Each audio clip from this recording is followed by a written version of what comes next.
नमस्कार. मी भाऊ तोरसेकर. तुम्ही बघत आहात प्रतिपक्ष. मित्रांनो, अपेक्षेप्रमाणे राज ठाकरे हे अचानक उपमुख्यमंत्री एकनाथ शिंदे यांचं शासकीय निवासस्थान असलेल्या नंदनवन या बंगल्यावर गेले आणि अजून त्यांनी किंवा एकनाथ शिंदे यांनी आमच्यात काय गप्पा झाल्या, बोलणं झालं, चर्चा झाली याविषयी वाच्यता सुद्धा केलेली नाही. एवढ्यात शिंदे, राज ठाकरे, उद्धव ठाकरे, संजय राऊत यांच्यामुळे भांडणं लावण्याचा उद्योग सुरू झाला. पण हे सगळं त्यांनी सांगायची गरज काय आहे? आपणही थोडा विचार केला तर आपल्याला काही गोष्टी कळू शकतात की नेमकं काय झालंय बाबा. फार काय गडबड झालेली नसते. एक गोष्ट आहे की ही राजकारणी मंडळी आपापले स्वार्थ, आपापले मतलब, आपापले हेतू यासाठी जे काही करता येईल ते करत असतात आणि त्याविषयी मनात किंचितही शंका न बाळगता त्यांच्या कृतीचं समर्थन करणारा एक वर्ग असतो. तो त्यांचा कार्यकर्ता असतो, सहकारी असतो, समर्थक असतो. तेव्हा बाकीच्या लोकांनी आदळापट करण्याचं काय गरज आहे? म्हणजे ठीक आहे, काय ती ठाकरे बंधू युती केली आणि महापालिका निवडणुका लढवल्या आणि आता अगदी एकमेकाचं तोंड सुद्धा एकनाथ शिंदे, फडणवीसांचं राज ठाकरे बघणार नाहीत असं मानायचं काही कारण नाही. आठवत असेल तर विधानसभा निवडणुकीत राज ठाकरे यांच्या सुपुत्राला पाठिंबा उघडपणे द्यायला एकनाथ शिंदेनी नकार दिला होता.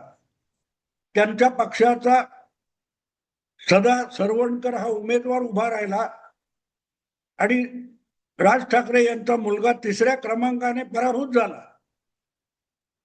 त्यामुळे आता ते एकमेकांकडे बघणार नाही असं वाटत होतं, पण असं काही झालं नाही. किंवा काही गोष्टी सत्य म्हणून स्वीकारायच्या असतात. हे राजकारणातले व्यवहार असतात. त्या व्यवहारामध्ये दाखवण्यासाठी भांडावं लागतं, म्हणजे खरं भांडण नसतं. पण असो, असं जेव्हा होतं तेव्हा बघावं हे लागतं की त्या दोघांमध्ये असा काय व्यवहार होता आणि तो व्यवहार साधायसाठी ते दोघे भेटले.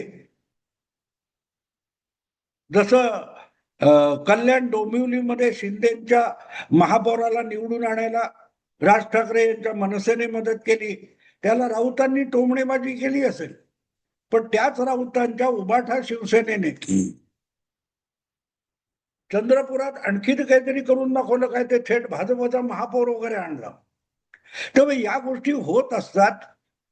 त्याच्यावर लगेच भू भू भू भू करत गोंधळ घालायचा याला काय अर्थ नसतो. त्यापेक्षा अशा कृतीतून ही माणसं काय साध्य करू बघतात हे जर शोधण्याचा प्रयत्न केला, त्याचं विवेचन करण्याचा प्रयत्न केला तर सामान्य श्रोते, वाचक वगैरे असतात, त्यांच्या डोक्यात थोडा प्रकाश पडेल.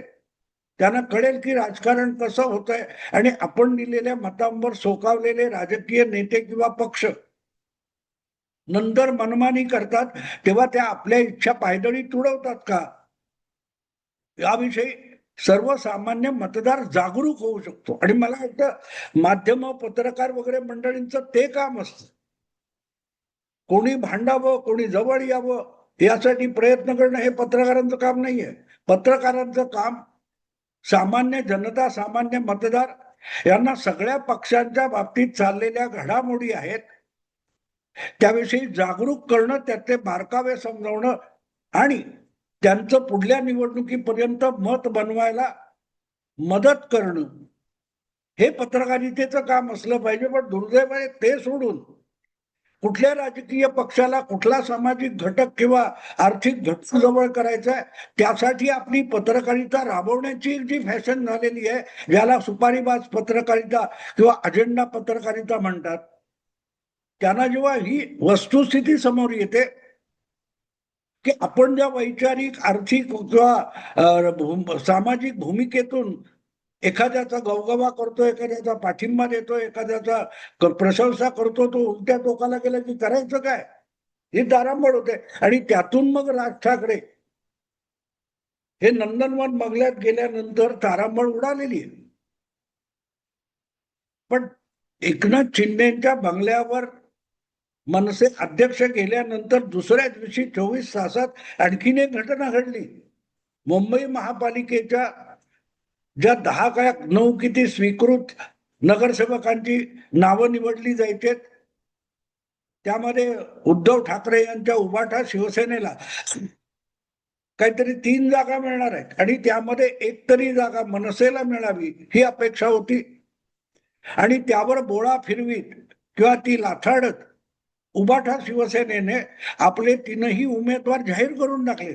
याचा अर्थ एक प्रकारे बातम्यांमधून, थेट न बोलता बातम्यांमधून राज ठाकरे यांच्या पक्षाच्या अपेक्षा या उभाटा उद्धव ठाकरेंच्या पक्षाने लाथाडलेले. राज ठाकरे यांचे अत्यंत विश्वासू मानले जाणारे नगरसेवक जे आता युती म्हणून निवडून आले, यशवंत किल्लेदार यांनी अशी अपेक्षा केली होती की सार्वत्रिक निवडणुकांमध्ये मनसेचे अवघे 6 का 7 नगरसेवक निवडून आले. तुलनेने 10 पटीने उभाटा शिवसेनेला मनसेच्या मदतीचा फायदा झाला. पण मनसेच्या वाट्याला मात्र फारसं काही आलं नाही. तर निदान स्वीकृत नगरसेवकांच्या बाबतीत 3 मिळणार आहेत, त्यातला एक तरी मनसेला द्यावा ही अपेक्षा व्यक्त केली होती. आणि मला खात्री आहे की राज ठाकरेंच्या पूर्व परवानगीशिवाय यशवंत किल्लेदारनी अशी काही भाषा केली नसती, पण केली. आणि ही इच्छा व्यक्त करून किंवा एक प्रकारे अप्रत्यक्ष मागणी करून जवळजवळ 10-12 दिवस उलटून गेले तरी नकार किंवा स्वीकार दोन्ही बाजूनी उभाटामध्ये शांतता होती. त्यामुळे राज ठाकरे अस्वस्थ झाले असतील, त्यांचे सहकारी अस्वस्थ झाले असतील तर नवल नाही. सॉरी, पण ते झालं. आणि मग आम्ही पण तुमच्या मागे फरफटत येणार नाही हे दाखवण्याची एक संधी म्हणून उद्धव ठाकरेंना जो माणूस अजिबात आवडत नाही त्याच्या घरी मुद्दाम अगत्याने जायचं, त्या माणसाचं नाव एकनाथ शिंदे, ज्याला कुठल्याही नावाने किंवा आडनावाने सुद्धा उद्धव ठाकरे सभ्यपणे उच्चारत नाहीत, अशा व्यक्तीकडे गेलं की उद्धव ठाकरेंना मिरच्या झोमणार हे न कळणे इतके राज ठाकरे बुद्धू नाहीयेत. पण ते गेले आणि त्यातून एक प्रकारे सिग्नल दिला जातो की बंधू बंधू म्हणून गळ्यात पडायचं आणि जेव्हा काही देण्या घेण्याची वेळ येते तेव्हा टांग मारायची. एक गोष्ट होती की 227 जागांचं वाटप होताना सुद्धा अधिकच्या जागा तुम्ही घ्या, पण निदान 80, 90, 100 जागा द्यायला हरकत नव्हती. पडल्या असत्या त्यातल्या, पण दिल्या गेल्या नाहीत. त्या काय 60-70 वगैरे दिल्या गेल्या तेवढ्या. आणि वाट्याला आल्या किती निवडून, आणि निवडून का आल्या नाहीत? तर जितकं मनसेने मन लावून मराठी बाळा म्हणून काम केलं तितकं उभाटा शिवसेनेकडून झालं नाही, हा दावा खुलेआम करण्यात आलेला आहे. आणि मग त्याविषयी आपली नाराजी व्यक्त करून कुरकुरत बसणं, किरकिरत बसणं हा राज ठाकरेंचा स्वभाव नाही. आणि त्यामुळे जर आपल्या मनासारखं होत नसेल तर ते सरळ पंजा मारतात. एकनाथ शिंदे यांच्या घरी जाणं, सरकारी बंगल्यात जाणं, सत्ता स्थानी जाऊन बसणं त्यांच्याबरोबर, त्यांच्याकडून शाल आणि पुष्पगुच्छ स्वीकारणं हे उद्धव ठाकरेंना झोमण्यासाठीच होतं. आणि ते झोमलं हे दुसऱ्या दिवशी 3 नावं समोर आली आणि स्पष्ट झालं. आता प्रश्न असा असतो की हे कोणी सांगेल, हे भाऊ तोरसेकरने सांगण्याची गरज नाही. पण यातून कोणाला काय साधायचंय, कशामुळे झालं?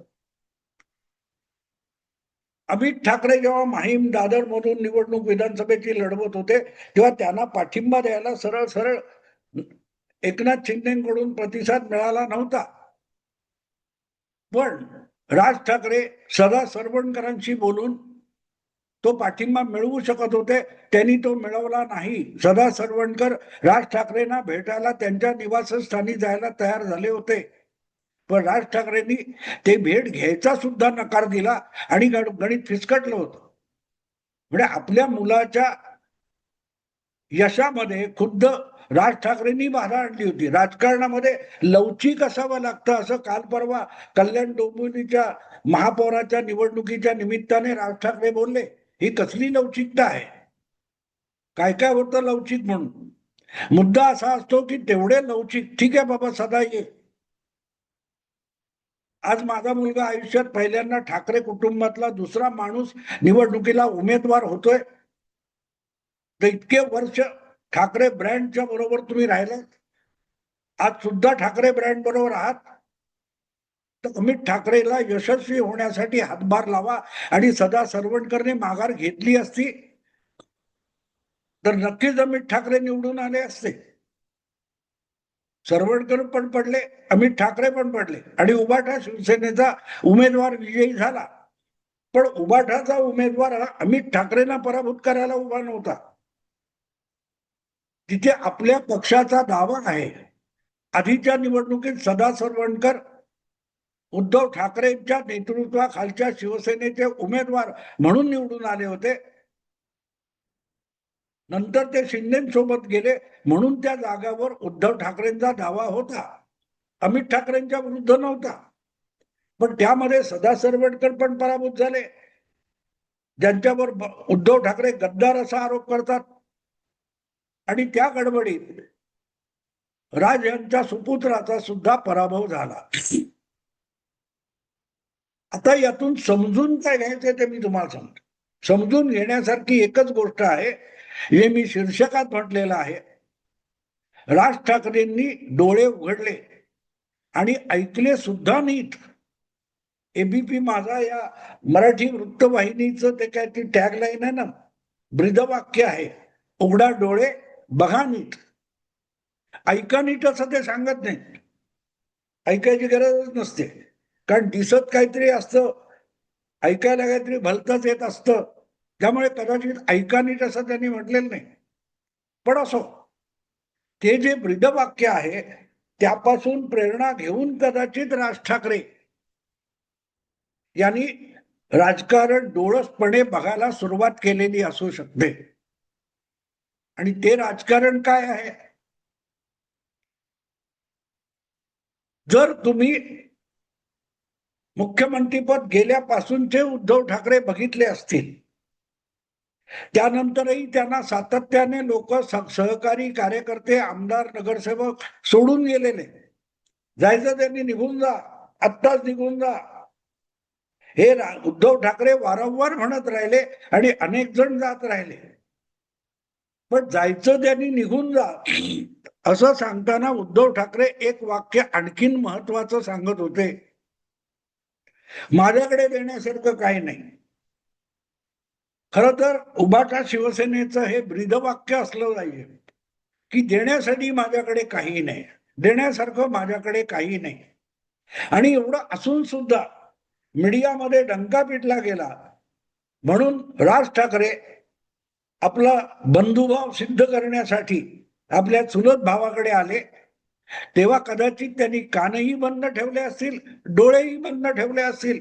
मीडिया सांगतोय ठाकरे बंधू, ठाकरे ब्रँड, चमत्कार वगैरे वगैरे. चला, पण जाण्यापूर्वी डोळे उघडून बघावं आणि कानातले बोळे काढून ऐकावं. एवढं जर राज ठाकरेंनी केलं असतं तर आज एका स्वीकृत नगरसेवकासाठी त्यांच्याकडून उबाटा शिवसेनेकडे गयावया कराव्या लागल्या नसत्या आणि त्यांना साधं उत्तर देणं सुद्धा आवश्यक नाही इतका उर्मटपणा उबाटा शिवसेनेकडून दाखवला गेला नसता. पण दाखवला गेलाय. ज्या 3 स्वीकृत जागा उबाटा शिवसेनेच्या वाट्याला संख्या बळावर येत आहेत, ते 66-65 नगरसेवकांचा संख्याबळ खात्यात दिसण्यासाठी राज ठाकरे आणि त्यांच्या महाराष्ट्र नवनिर्माण सेनेचा सुद्धा हातभार लागलाय. तेव्हा त्यामध्ये निदान अर्ध्या 1/3 स्वीकृत नगरसेवकाची जागा ही मनसेसाठी असू शकते ना. आणि थोडं औदार्य दाखवलं तर अर्ध्या किंवा 1/3ची एक संख्या होऊ शकते, 3 पैकी 1 मनसेचा. हे करू शकले असते. राजकारणात एकही जागा निवडून न आणणारे, मग आमदार असो की खासदार असो, रामदास आठवले यांना यापूर्वी 2दा भारतीय जनता पक्षाने राज्यसभेवर निवडून नेलेला आहे, मंत्रीपद दिलेलं आहे. भले त्यांच्या पक्षाचा खासदार आमदार निवडून येत नसेल, पण भाजपच्या आघाडीला किंवा भाजपच्या चिन्हावर जी मतं पडतात त्याच्यात 1-2% तर मतं रामदास आठवलेच्या चेहऱ्यावर येतात, ही वस्तुस्थिती कोणी नाकारू शकत नाही. निवडून येणारे उमेदवार रामदास आठवलेंकडे नसतील, पण रामदास सारखा चेहरा भाजपच्या मंचावर मोदींच्या आसपास, फडणवीसांच्या आसपास जेव्हा दिसतो तेव्हा मोठ्या प्रमाणावर दलित वर्ग हा भाजपकडे झुकत असतो. आणि म्हणून त्यांचं संख्याबळ किती यावर त्यांना जागा दिली जाईल याला व्यवहार म्हणत नाही, तो व्यवहार भाजपला कळतो. उद्धव ठाकरेंना तो कधीच कळला नाही, कधीच कळला नाही. आणि म्हणून उद्धव ठाकरेंच्या नेतृत्वाचा आणि पक्षाचा फायदा घेणारे त्यांना जवळचे वाटले, पण त्यांच्या पक्षाला मित्रत्वाने फायदा देणारे हे उद्धव ठाकरेंना कधीही ओळखता आले नाहीत. उद्धव ठाकरे मुख्यमंत्री असताना आणि आधीच्या विधानसभेमध्ये जेव्हा जेव्हा पोटनिवडणुका उद्भवल्या, 5 का 4 झाल्या असतील, पण त्यापैकी एकाही जागी उद्धव ठाकरे यांच्या अखंड शिवसेनेला काँग्रेस किंवा राष्ट्रवादीने उमेदवारी दिली नाही. चिंचवड आणि कसबा या 2 निवडणुका भाजपच्या रिकाम्या झालेल्या जागा होत्या, पण त्या दोन्ही ठिकाणापैकी एकही उद्धव ठाकरेंच्या वाट्याला आली नाही. एक राष्ट्रवादीने घेतली, एक काँग्रेसला दिली. कोल्हापूर उत्तरची जागा असेल, देगलूर बिलोली असेल, पंढरपूर असेल, एकही दिली नाही.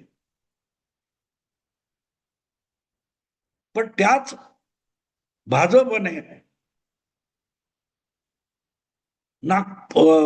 अंधेरी पूर्व या पोटनिवडणुकीमध्ये आपला उमेदवार पण उभा केला नव्हता. याला मैत्री म्हणतात आणि ते कळावं लागतं. उद्धव ठाकरेंना नाही कळत.